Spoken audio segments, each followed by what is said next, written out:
Bonjour les béliers, bienvenue sur votre escale Astro Tarot, guidance de vos énergies pour la lunaison du 10 juillet au 7 août 2021.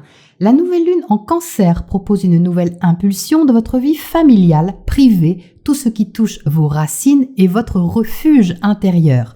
L'opposition à Pluton peut être ressentie comme un changement important à effectuer ou une remise en question assez significative qui demande un équilibre entre votre besoin de bien-être et de sécurité et ce que vous êtes capable d'assumer et de changer. Le trigone à Neptune peut susciter un apaisement, une douce énergie qui encourage vos rêves et votre inspiration, et le sextile à Uranus vous encourage dans de nouveaux plaisirs. Les échanges sont privilégiés au niveau amical et social, permettant de contribuer là aussi à votre bien-être. Mais le clou du spectacle, si on peut dire, c'est cette conjonction Mars-Vénus en Lion. Alors là, chaud devant, Vénus, planète de l'amour, des sentiments, des valeurs affectives et matérielles, et unie à Mars, son amoureux, planète de feu, d'action, toujours prêt à aller de l'avant puisque c'est votre planète maîtresse. Ces deux planètes sont ensemble et ce n'est pas si courant. Elles sont en Lion, signe de passion, de cœur et de courage, et dans votre secteur 5. Et le secteur 5, c'est le secteur de vos amours, votre créativité, c'est ce qui vous fait rayonner et qui fait chanter votre cœur. Donc, avec cette position, autant vous dire que vous aurez l'énergie et l'envie de suivre vos désirs avec une certaine vigueur. Je vous informe tout de même que vous aurez à négocier avec Saturne, symboliquement les règles, la discipline et le sérieux. Ça peut autant venir de l'extérieur que de l'intérieur de vous, selon ce que vous vous autoriserez ou pas. Il y aura donc une énergie de sagesse et de réalisme d'un côté et une forte volonté d'affirmation par ailleurs. La pression sera forte les béliers car cette dualité fait entrer en scène un troisième larron, Uranus. Uranus, planète de la libération, du renouveau, sera entre les deux, enfin entre les trois, et se chargera de libérer cette tension en vous poussant à oser quelque chose. Alors ça ressemble bien à une bataille entre le cœur et la raison, ou entre le plaisir et les obligations. Mais étant donné que Mars en Lion vous apportera énergie et confiance, vous pourriez bien décider de pousser les murs en rugissant de plaisir, on l'espère. La pleine lune du 24 juillet aura lieu dans l'axe Lion-Verseau, apportant une dose d'énergie supplémentaire dans votre secteur affectif et créatif. La lune, vos émotions, sera prise en sandwich entre Saturne et Pluton, donc votre sensibilité sera très cadrée, on va dire. Peut-être des responsabilités nouvelles à prendre qui vous obligeront à une certaine maîtrise de vous-même ou une envie de projet qui pourrait se révéler un peu délicate à se mettre en place, même si vous vous sentez en quelque sorte fortement mobilisé. Vénus aura tout juste quitté le Lion pour entrer en Vierge, se mettant face à Jupiter dans un désir de bien faire et d'organiser une grande chose en pensant aux détails. Si vous vous posez des questions sur le fait de vous être emballé, ce sera le moment d'y regarder de plus près pour voir si vous pouvez travailler sur votre projet, votre création, votre relation de façon concrète. Mercure vous donnera à ce moment-là l'inspiration, la connexion intuitive nécessaire, mais aussi une vérité à assumer et peut-être à digérer. Ça peut être une information qui vous est capitale pour prendre un virage, par exemple, et que vous avez besoin d'intégrer, ou une décision radicale que vous prenez. Fin juillet, Jupiter va rétrograder en Verseau. Depuis le mois de mai, il est venu amplifier vos rêves, votre imagination, par rapport au spirituel ou à la connaissance profonde de votre être. Et là, il revient en Verseau dans votre secteur amical et social. C'est une position pour revoir vos projets d'avenir, peut-être en lien avec ce que vous avez ressenti sur ces dernières semaines. Mars sera en opposition à Jupiter au moment où celui-ci réintégrera le Verseau, comme s'il l'interpellait au passage. Comment intégrer votre identité personnelle face au secteur social et ouvrir plus largement cette énergie qui vous est chère.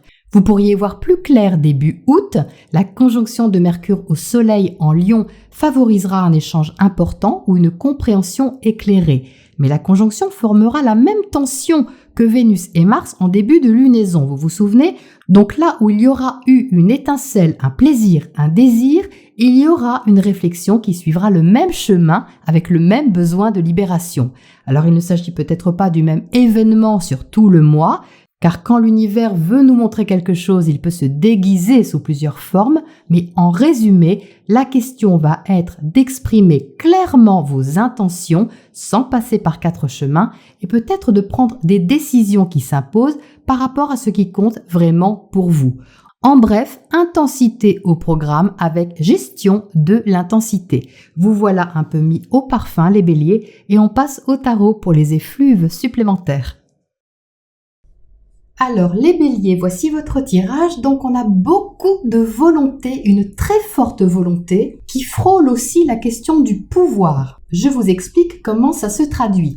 Vous entrez dans le tirage avec la carte du pendu. C'est une arcane majeure, d'ailleurs on en a 4 dans le tirage, donc l'énergie est assez fortement ressentie. Avec le pendu, vous entrez avec un état d'esprit qui est modifié ou qui vient d'être modifié. Alors c'est vrai qu'on a traversé avec ce carré Mercure-Neptune plus la rétrogradation de Mercure un moment de flottement, de flou, de désorientation dans certains cas. En tous les cas, avec le pendu, vous avez un angle de vue différent probablement par rapport aux dernières semaines ou aux derniers mois. Soit par la force des choses, soit parce que vous avez eu l'occasion d'expérimenter une sorte de lâcher-prise qui a occasionné un changement d'angle de vue, d'approche même des choses ou d'une thématique en particulier.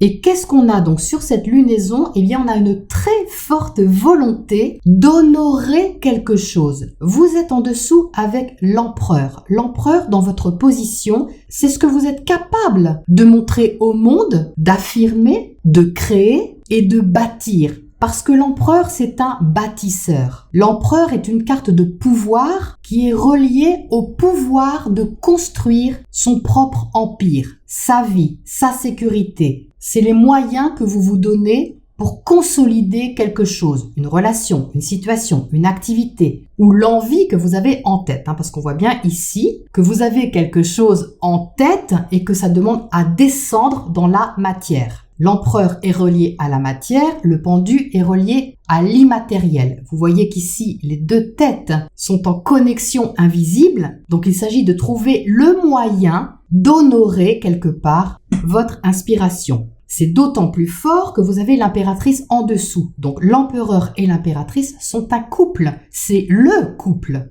C'est le couple par excellence puisque l'impératrice, elle est créative, elle est féconde, c'est elle qui exprime les idées, la créativité et c'est l'empereur qui s'occupe de matérialiser ça, d'honorer ce que l'impératrice lui propose.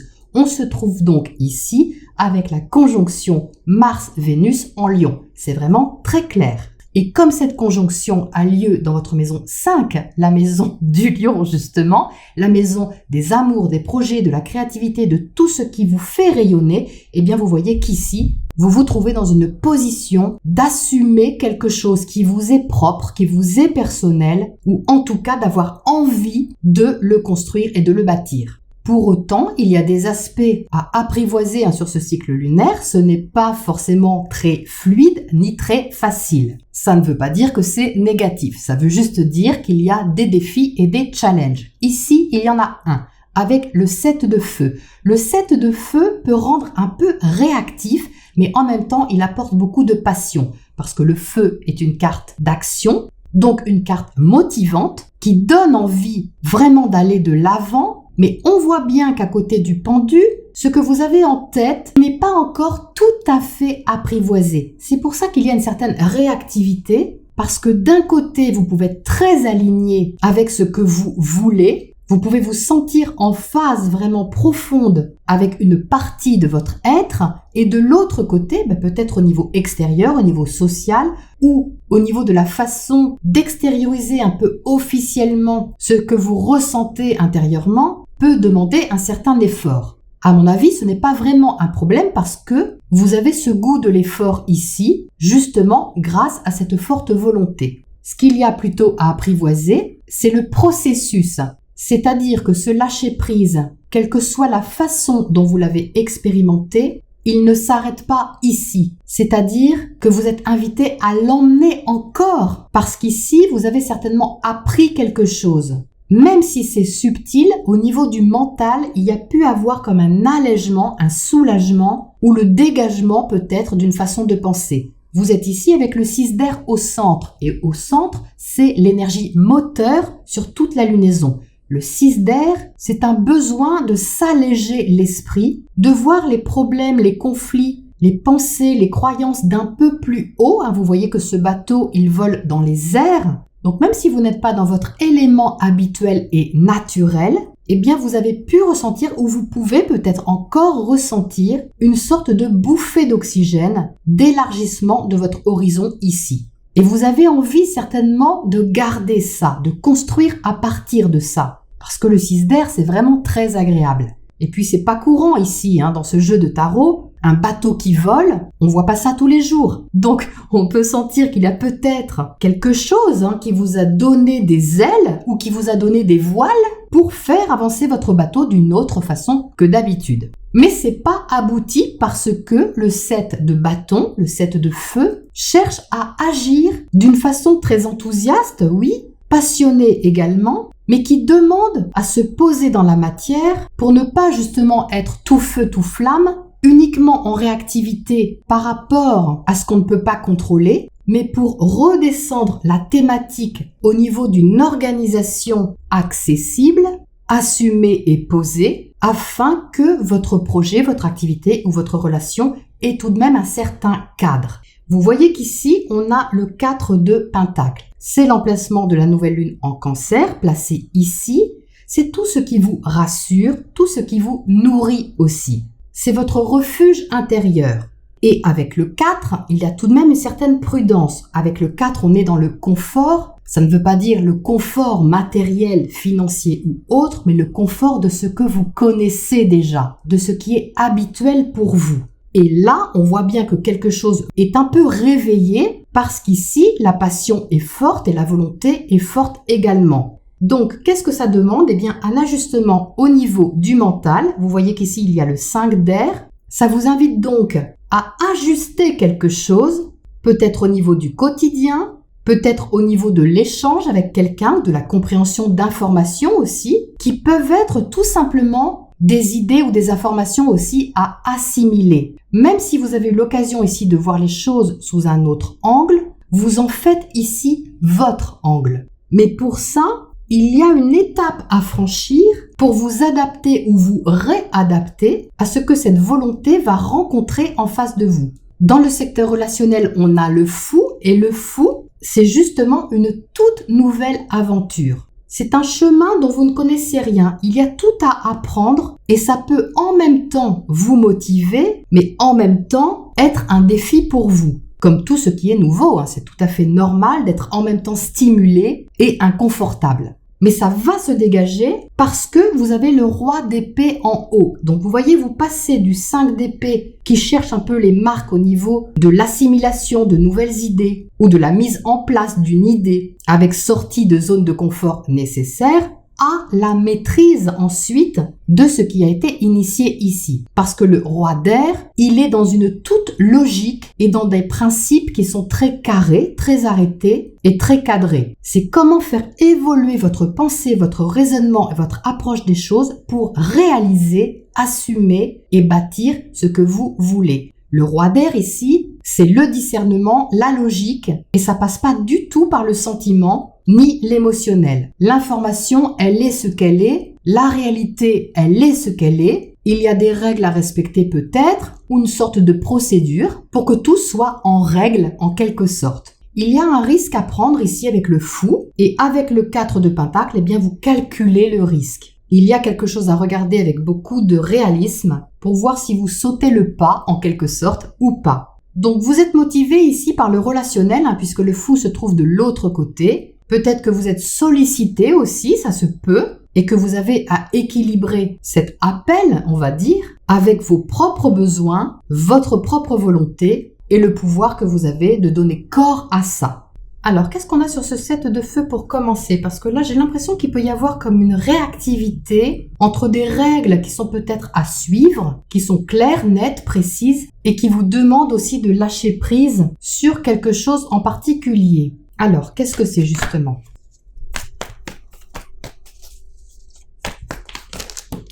Alors, on a le monde inversé. Donc vous voyez, c'est bizarre, parce qu'on a 2 fois une position de tête en bas. Alors bon, le pendu a déclenché un état d'esprit nécessaire, mais il y a comme un retournement de situation. Je vois ça plutôt comme ça parce que le monde, c'est relié à votre réalisation personnelle, à votre épanouissement et à votre place dans le monde. Votre façon de vous épanouir. Et là, il y a comme un retournement de situation, mais c'est quelque chose que vous souhaitez prendre en main avec l'empereur. Mais c'est une énergie qui vous interroge sur votre capacité à créer quelque chose de nouveau. Parce qu'avec le fou, il y a de la nouveauté et il y a surtout de l'inconnu. Alors, qu'est-ce qu'on a justement à côté de ce fou? La tour. Oui, ça parle vraiment de changement. Ça parle de réveil. Déjà parce que le fou, vous voyez, il a une petite trompette, c'est un clairon, mais quand même, ça vous appelle, c'est quelque chose qui vous appelle. Mais vous n'avez pas exploré ce chemin-là, les béliers, c'est nouveau. Vous avez envie d'essayer quelque chose. Et avec la tour, on voit bien qu'il y a toute une déconstruction qui se fait en amont, mais qui vient aussi titiller vos fondations. C'est un peu un réveil en fanfare, qui est projeté par l'autre ou que vous projetez peut-être sur l'autre. Mais le secteur relationnel ici vient vraiment vous chercher, donc soit vraiment concrètement, soit symboliquement, et vous fait revoir votre positionnement, votre façon de vous investir peut-être au quotidien et votre capacité d'adaptation.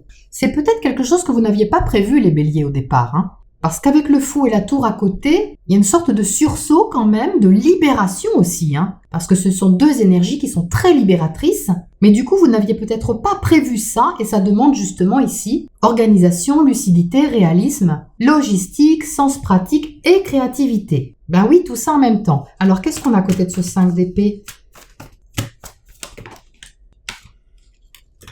Le magicien, donc super, mais il y a bien quelque chose à créer. C'est-à-dire qu'il y a quelque chose à faire de nouveau avec votre créativité, avec votre façon de vous exprimer et de donner vie aussi. Il y a une envie de donner vie ici à quelque chose et de le construire.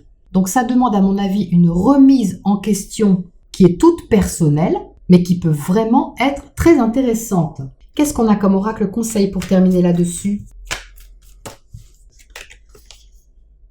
Alors, on a Terre, l'énergie de la Terre. Donc ça rappelle, vous voyez, ce 4 de Pentacle qui est là, c'est-à-dire d'ancrer les choses, d'honorer aussi, d'honorer vos besoins, d'honorer ce qui vous sécurise, vous nourrit, mais de passer par une mise en place concrète des choses. La Terre, c'est le fait de semer une graine, puis de l'arroser et de lui donner un terrain fertile, justement, pour qu'elle puisse se développer, cette graine, de façon harmonieuse. Donc avec ce monde inversé ici, vous pouvez avoir la sensation que ce qui était important jusque-là est comme revu pour vous amener à vous concentrer sur le principal, ou tout au moins quelque chose de plus essentiel pour vous. C'est un désir très fort ici, qui quelque part est plus fort que tout le reste. Je ne sais pas comment vous allez utiliser ces énergies, mais je pense que vous n'allez pas vous endormir sur le mois de juillet. Voilà pour cette lunaison et je vous retrouve bientôt pour la prochaine escale.